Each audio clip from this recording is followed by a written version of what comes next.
Alrighty. Mmm. So I made this Texas Thai boy omelet.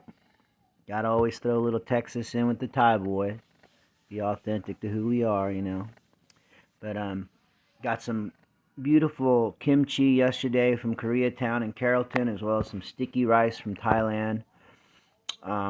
There's some Thai basil and roasted peanuts on here. 3 eggs, a little pepper, a little salt. It was actually reduced salt, and a little bit of carrot.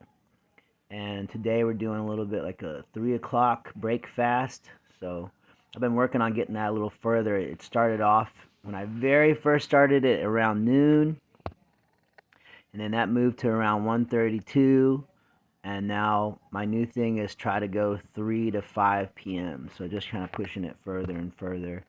It's not really that big a deal. It's very easy to distract yourself and just start later and later. Especially if you can get out of that kind of habitual pattern of just habitually feeding yourself and sticking things in your mouth. I'm making a video. Shh.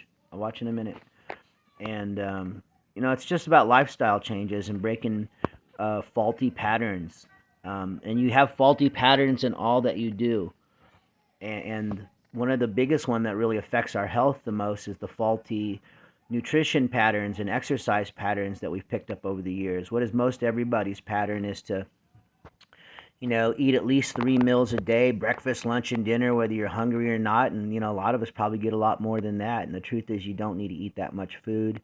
It's not necessary. It's not good for your digestion to be overworking it. You're still digesting food from the previous day and probably the previous day before that. So we're definitely overeating.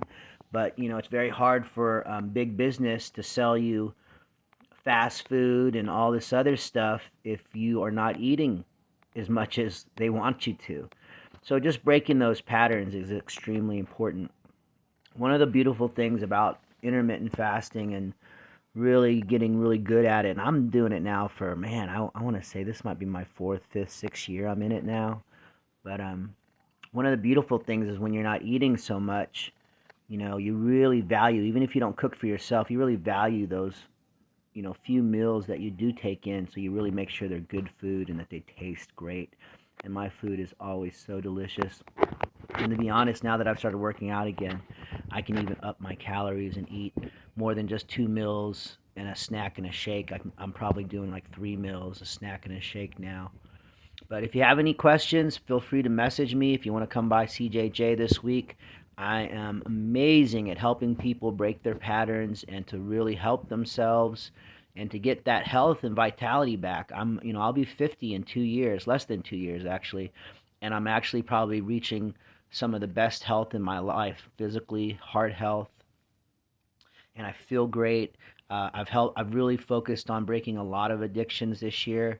Some of it's been, watching my dad age and get sick and pass recently, and that really puts you in a state where you're like, man, I really got to look at my health. But honestly, we're all in that state where we're aging, and no matter if you're being if you're being alarmed by it or to it, it's happening.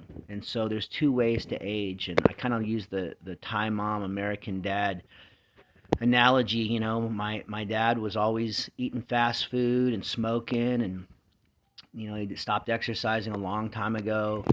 And my mother has always had this kind of half Thai, half American diet. We're very high in plant-based foods, and she's always exercised. And while my dad spent the last couple of years in the bed and barely walking, my mom is still up and down ladders and trees, and they're about the same age in their mid-70s. So take responsibility for your health now.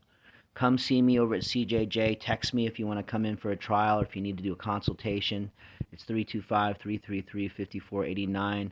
And come get CJJ fit with me. My goal is to get in better shape than I was in my 20s, 30s, and 40s, in my 50s. And that's where we're headed. So God bless all you guys. I hope you're keeping your chins high. I know things are kind of rough out there for some. And remember, your attitude, your latitude, as Jimmy Buffett said.